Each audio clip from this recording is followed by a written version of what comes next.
वन्दे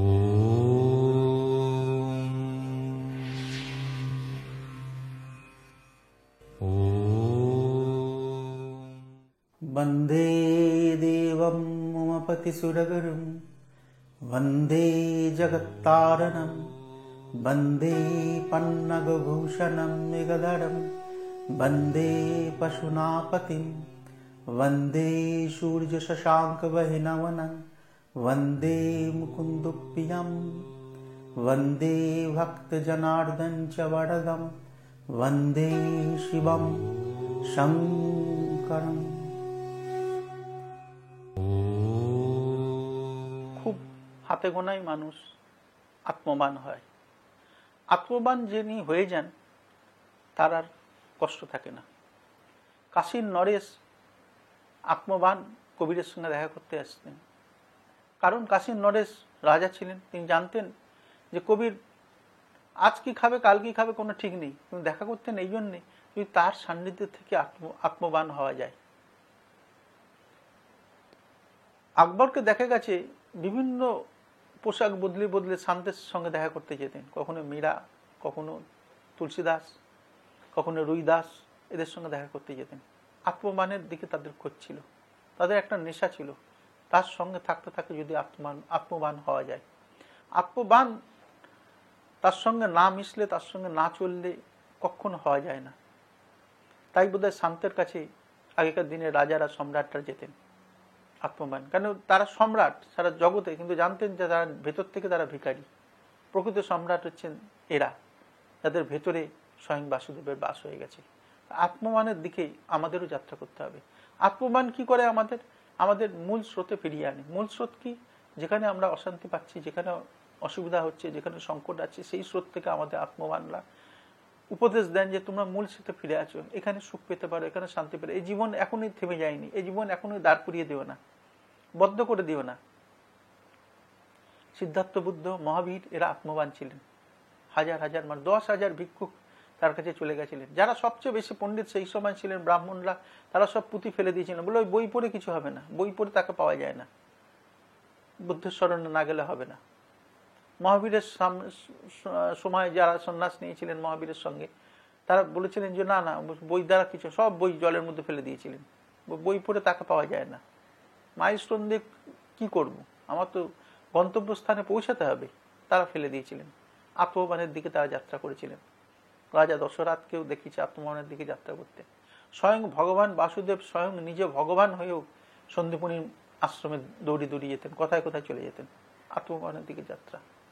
দুটো তিনটে জিনিস খেয়াল রাখতে হবে। যে এনার্জির সঙ্গে এরা জুড়ে আছে, যখন আমরা তাদের সান্নিধ্যে যাবো, এনার্জি আস্তে আস্তে আসতে শুরু করবে। কথায় আছে, পাপের সঙ্গে পাপ বাড়ে নীতি নীতি, পুণ্য বৃদ্ধি হয় পুণ্যজনের সঙ্গতি। আর মলিক দাসের একটা উক্তি আছে, अजगर करे ना चाकरी, पंछी करे ना काम, दास मलिक कह गए सबका दाता राम। যে দাতা সবার, তার দিকে আমাদের যেন লক্ষ্য থাকে। আত্মবান ওই দাতার দিকে লক্ষ্য থাকে বলে সে আত্মবান হয়ে যায়। তাই আত্মাকে সবল রাখতে হবে, আত্মবানের দিকে আমাদের যাত্রা করতে হবে। তাহলে কিসের অশান্তি, কিসের কষ্ট, কিসের দুঃখ, কিসের পীড়া, কিসের সন্তাপ, কিচ্ছু নাই। আমাদের মধ্যেই সেই শক্তি আছে। আসলে আমাদের ভেতরে বাড়ির মধ্যেই মোহর পোতা আছে, আমরা জানি না, তাই আমাদের ভিক্ষা করতে হচ্ছে। ওই মোহরের খোঁজ যদি পেয়ে যায় তাহলে আর ভিক্ষা করতে হবে। এক ভিখারি সারাদিন ধরে ভিক্ষা করতো, এরকম করতে করতে 20-30 বছর বাদে দেখা যায় সে ভিখারিটা মারা যায়। তা গ্রামের লোকেরা সব জড়ো হয়ে ঠিক করলো, ভিখারি যখন গেছে, ঝামেলা গেছে, ওই যেখানে মাটির মধ্যে মলমূত্র ত্যাগ করতো মাটিগুলো কেটে ফেলে দাও। মাটিগুলো কাটতে গিয়ে দেখছে তলায় 7 ঘোড়া মোহর। তখন গ্রামের লোকেরা হাসতে শুরু করে যে কি বোকা ভিখারিটা ছিল, দেখো সারা জীবন 2 পয়সার জন্য কান্নাকাটি, শুয়ে অসুস্থ হয়ে, আর কোনোদিন খেতে পারতো, কোনোদিন খেতে পারতো না, আর নিজে যেখানে বসে ভিক্ষা করছে তার তলায় মোহরের ঘোড়া। এই বোধ নেই। পাশ দিয়ে এক সন্ন্যাসী যাচ্ছিল, সন্ন্যাসী বলে সেই বোধ তো তোদের মধ্যেও নেই, তোদের ভেতর পরমাত্মা বাস। একবারে চিন্তা করে দেখেছিস তুই সফল হতে পারিস জীবনে? এই দশা তোমাদের, এই ভিখারি উপদেশ দিয়ে গেছে তোমাদের। ও জানতো কি জানতো না সে কথার পরে আসবো। নিজের থেকে ঠিক শুরু করতে হবে যাত্রা। ঠিক আমাদের ভেতরেই পরমাত্মা আছে। মঙ্গল ভাবনার সঙ্গে যখনই যুক্ত হব তখনই আমাদের পা ফেলতে শুরু করব। তখনই আমরা পৌঁছতে শুরু করি। আসলে আমরা মঙ্গল ভাবনার সঙ্গে যুক্ত হতে চাই না, আমরা নানান বিচার, কলহ, অশান্তি, উপদ্রবই যেন ভালোবেসে ফেলেছি। এখান থেকে আমাদের একটু ঝুঁকি নিতে হবে, একটু মঙ্গলের দিকে যাত্রা করতে হবে। যখনই আমরা একটু ঝুঁকি নেব তখনই আমরা আত্মমানের দিকে যাত্রা করব। আমরা সাধু দর্শনে এক ফল, তীর্থ দর্শনে এক ফল, সাধু দর্শনে 4 ফল, সদ্গুরু দর্শনে অনন্ত ফল। এই সদ্গুরু দর্শনের দিকে যখনই যাত্রা করব অনন্ত ফলের অধিকারী হব। এই অনন্ত ফলের অধিকারী নই আমরা, তার একটাই কারণ যে আমাদের ভেতরে বসে আছে যে পরব্রহ্ম, যে ঘোড়া রয়েছে, যে মোহর রয়েছে, তার দিকে আমাদের লক্ষ্যই নেই। আমরা বাইরে চেয়ে বেড়াচ্ছি, আর বাইরে চেয়ে বেড়াচ্ছি বলে তো এত দিনহীন অবস্থায় আমাদের কাটাতে হচ্ছে, এত দরিদ্রতার মধ্যে আমাদের পড়তে হচ্ছে। আমরাই পারি, আমরাই ঠিক হতে পারি। আমাদের মহাভারতে আমরা কি পাই? পাণ্ডবদের একটা ছোট্ট জায়গা দিয়েছিল, সেটাকে এমন করে ফেলেছিল, সুন্দর করে সাজিয়ে গুজিয়ে চাষবাস নানান করে দুর্যোধনের লোভ হয়ে যায়। যে জায়গাটাও ভেবেছিল যে কোনো শুধু পাথরে ঘেরা ছিল, এ কোনো কাজের নয়, এ কি করে ভূমি হবে। চাষির বাড়ির পাশে কিছু জায়গা খারাপ ছিল, সে কি করেছিল, কোদাল দিয়ে সব পরিষ্কার পরিচ্ছন্ন করে ধান ফসল শুরু করে, তারপর ধান আসতে বাড়িতে শুরু করে, তার জীবন আবার উৎসব চলে আসে, টাকা পয়সা সব আসতে শুরু করে। ঠিক সেরকম আমরা যে জীবন পেয়েছি সেই জীবনটা খারাপ নয়, আমরা মনে করছি খারাপ। এই জীবন থেকে আমরা ফিরতে পারি মূল স্রোতের দিকে। যখনই মূল স্রোতের দিকে ফিরবো তখন আমাদের জীবন কিন্তু একটা ঠিক জায়গা পর্যন্ত নিয়ে আসবে। ঠিক জায়গায় যেতে পারি না, তার কারণ আমরাই বাধার কারণ হয়ে থাকি। এই বাধার কারণেই আমাদের ঠিক জায়গায় নিয়ে যেতে দেয় না। আমাদের চিন্তা ভাবনা আত্মমানের দিকে যেন হয়। কাশীর নরেশ ভক্ত কবিরের কাছে যেতেন, এই ভক্ত কবিরের কাছে কাশীর নরেশ যেতেন বলেই আত্মমান তিনিও হয়ে গেছিলেন। এবং তার দেখা যায় যে তিনি যখন অসুস্থ হয় তখন ওনাকে বলেছিলেন যে অ্যানেস্থেসিয়া করে অপারেশন করা হবে। কাশীর নরেশ বললেন, না, আমি গীতা পড়বো, গীতা পড়তে পড়তে অপারেশন করো। গীতা পড়তে পড়তে অপারেশন করে, তখন তেনার চেতনাই হারিয়ে যায়, পুরো চেতনা চলে যায় গীতার দিকে, তখন আর তার অসুবিধা হয়নি। আসছে আজকে যে সূত্রে, এই সূত্রে বলছে ধর্ম, এখানে এই সূত্রে বলছে আমরা অনেক লোকই আত্মবান হই না।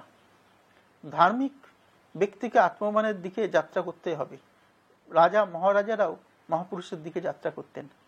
ভগবান স্বয়ং দেখিয়েছেন তার জীবনে, সন্দীপনীর আশ্রমে যেতেন। ভগবান হয়েও সন্দীপনীকে কখনোই ত্যাগ করেননি। আমাদের ভেতরে মোহর রয়েছে, সেই মোহরকে খুঁজে পাওয়ার নামই হচ্ছে সাধনা। পরমাত্মাকে যতক্ষণ না পাবো ততক্ষণ কি করে শান্তি আসবে। স্বাস্থ্য মানে হচ্ছে বিধয়ী। স্বাস্থ্যের অর্থ হচ্ছে বিধয়ী, মানে যখন আমাদের আর কোনো রোগ থাকে না, তখন আমাদের মনে থাকে না কোথায় হাত কোথায় পা, দেহ নিয়ে চিন্তাই থাকে না। যখনই দেহতে একটা কাটা লাগে চোখে, সঙ্গে সঙ্গে আমাদের চিন্তায়, আরে আমাদের হাতে কাটা লাগলো, এই পায়ে লাগলো, তো তার আগে পর্যন্ত হাত পার কিন্তু আমাদের খেয়ালই নেই। যত ওপরের দিকে যাব ততই আমাদের সুখ, ওপর কি না ঈশ্বরমুখী যত হব ততই আমরা সুখ। বাহিরের জীবনই দুঃখ এনে দেয়, ভেতরের জীবনে যতই যাত্রা হবে আমাদের ততই সুখ শান্তি আসতে শুরু হবে। আকাশ মাটিকে ছোঁয় মনে হয় দূরে যখন তাকায়, কিন্তু ছোঁয় না। অতএব বাইরের জীবন নয়, ভিতরের দিকেই প্রবেশ হোক। আপনাদের মধ্যে বসে থাকা জগদীশ্বরকে আমার প্রণাম গ্রহণ করুন। দীপাবলি, লক্ষ্মী পূজা, ধনতেরাস কিভাবে পালন করলে সংসারে সুখ শান্তি ও সমৃদ্ধি স্থাপিত হয়, কিভাবে মন্ত্রপাঠ, প্রার্থনা, স্তুতিপাঠ ও নমস্কার করলে সংসারে শান্তি ও উৎসব বজায় রাখা যায়, বিভিন্ন দেবদেবীর পূজার আগে তার অভিষেক করলে উত্তম ফল পাওয়া যায়, নিত্য কোন মন্ত্র পাঠ করলে, কোন স্তোত্রম পাঠ করলে আপনার ভাগ্যের উন্নতি ঘটবে, বাড়িতে নিত্য কিভাবে আপনার ইষ্টকে পূজা করলে গৃহে সুখ শান্তি বজায় থাকবে, আপনি আপনার বাড়িতে বসে কোন মন্ত্রে কিভাবে পূজা জপ অভিষেক যজ্ঞ করলে শুভ ফল পাবেন, জানতে ফোন করুন 9748764971 এই নম্বরে। গুরু ব্রহ্মা গুরু বিষ্ণু গুরুদেব মহেশ্বর গুরুরেব পরম ব্রহ্ম তস্मै শ্রী গুরুবে নমঃ। আমার নাম শ্রী গৌতম ব্যানার্জি। আমি দক্ষিণ কলকাতায় থাকি, বেহালা অঞ্চলে।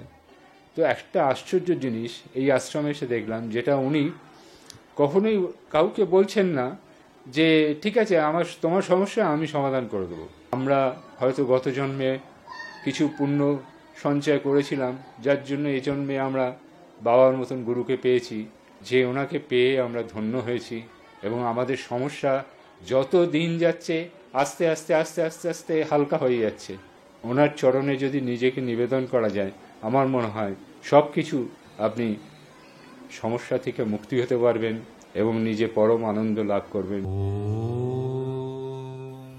আমার নাম সোমা দাস, আমি হাওড়া সাঁতরাগাছি থেকে এসেছি। আমি গুরুদেবের কৃপায় কী যে পেয়েছি, আমার ভাষায় হয়তো আমি কোনোদিন গুছিয়ে বলতে পারবো না। আমরা 2003-এ দীক্ষা নিয়েছি। 2 বছর পর থেকে আমাদের যে কী উন্নতি হয়েছে তা ভাষায় বোঝানো যাবে না। আমরা হয়তো একবেলা খেতাম আর একবেলা খেতে পারতাম না, এরকম আমাদের অবস্থা ছিল। আমার মেয়ে খুব ছোট ছিল, আমি মেয়ের কোনোদিন একটা খাবার কিনতে পারতাম না। আমি গুরুদেবের কৃপায় এখন আমাদের অবস্থা খুবই ভালো জায়গায় আছি। আমার স্বামী ভালো ইনকাম করে এখন, কিন্তু বাবা যে আমাদের কোথায় টেনে নিয়ে এসছেন, কীভাবে নিয়ে এসছেন, বাবাই জানে আর আমরাই জানি। বিশাপুর থেকে আসছি। আমি অভয়ধাম আশ্রমে শ্রীগুরু চরণের কাছে এসে আমি খুব উপকার পেয়েছি। আমাদের গুরুদেবকে তার জন্য শতকোটি প্রণাম। দীক্ষার পর আমি আমার জীবনকে পরিবর্তন করতে পেরেছি। তার ধ্যান জ্ঞান, তার ভগবানের প্রতি যেভাবে আমাদের চলতে বলেছেন সেইভাবে এসে আমি খুব উপকার পেয়েছি। আগে আমি যেভাবে জীবনযাপন ব্যবসা করতাম, আমি ব্যবসা করি, যেভাবে ব্যবসা করতাম, আজকে আমার ব্যবসা অনেক বেশি ভালো করে চলে এবং এই ব্যবসা দিয়ে আমি খুব লাভবান হয়েছি। তার চরণে মাথা রেখে আজকে আমার জীবনটা পরিপূর্ণ হয়ে গেছে। পরম পূজ্য গুরুদেব আমাদের শিখিয়েছেন কিভাবে জীবন চলাফেরা করতে হয়। তিনি কোনো বন্ধনের মধ্যে রাখেনি, তিনি ছেড়ে দিয়েছেন। তিনি বলেছেন কোনো কিছু ছেড়ে নয়, ধরেই তুমি ছাড়ার মধ্যে চলে যাবে। কেননা বেশি ত্যাগ করতে গেলে তাহলে পাবে কি? উনি চেয়েছেন যে তুমি সব কিছুই করো, যেমন জীবনযাপন করো, যেমন তুমি সংসারী হও, তেমনি ধর্মের কথাও মনে করো। জীবনকে সুন্দর করতে গেলে সব কিছুই তোমাকে সংসারের মতন করেই জীবনটাও চালাতে হবে। তিনি বলছেন যে তোমরা আজকে সকালবেলায় আমাদের গুরুদেব, পরম পূজ্য গুরুদেব বলেছেন যে জীবনটাকে ভাসিয়ে দাও। নদীতে যেমন নৌকায় তুমি ভাসো, ভগবানের কাছে তুমি ভাসিয়ে দাও, নিঃশর্তভাবে তুমি ভাসিয়ে দাও। আর ভাসিয়ে দিলেই দেখতে পাবে ঠিক একটা তরিতে এসে মিট করেছো। আজকে এই আশ্রমের পরম পূজ্য গুরুদেবের সান্নিধ্যে প্রচুর লোক আসে, এখানে এসে দীক্ষা নিয়েছে এবং অনেকে এই আশ্রমে এসে উপকৃত হয়েছে। ইচ্ছা হচ্ছে যা আমার কাছে নেই তার পাওয়ার ইচ্ছা সর্বদাই অশান্তি আনে। অভিপ্সা মানে শান্ত ইচ্ছা, মিঠা অগ্নি বলা যেতে পারে। অভিপ্সা মানে শর্ত পূরণ না হলেও আমি তোমারই থাকবো, আমার শর্তর দরকার নেই, শর্ত পূরণ হোক আর না হোক, প্রভু তুমি আমার। ইচ্ছা অনেক বাচ্চা কাচ্চা জন্ম দেয়। ইচ্ছা শক্তির উপর নির্ভর করে। ধন, পদ, রাজনেতা, কাল জনতা মুখ থুবড়ে ফেলতে পারে। শক্তি যা ওরা দিয়েছে তারা কালকে ছিনিয়ে নিতে পারে। অতএব এমন শক্তি যা পরমাত্মার থেকে আসে, যা মৃত্যুর পরও থাকে। মহাবীর যদি পাশ থেকে যায় আমরা চিনতে পারবো না, গামা গেলে চিনে ফেলবো। বাইরের শক্তিকে যে নিজেকে শক্তিমান মনে করেছে তার থেকে বোকা আর কেউ নেই। যে ভিতরের শক্তির উপর নির্ভর হয়ে গেছে সেই পরমাত্মার দিকে অগ্রসর হয়েছে। বাল সেন বলে এক ফকির ছিলেন, তাকে বলা হয় যে আপনি কিভাবে চলেন, আপনার কথা কি ভগবান শোনে? বলে না, আমি ভগবানের কথা শুনি, আমার কথায় ভগবান শোনে না। বলে আপনি কিরকম সাধক? বলে এটাই হচ্ছে নিয়ম, যে ভেতরের শক্তির উপর নির্ভর হয়ে গেছে, বাইরের শক্তি না। আজ এইটুকু। करचरण कितो वा कायज कर्मवा सवन नयनम वारे मानसन वीत विहितम सर्वमी तत्खमासाय जय जय करुणाधे श्री महादेव शंभु श्री महादेव शंभु श्री महादेव शंभु।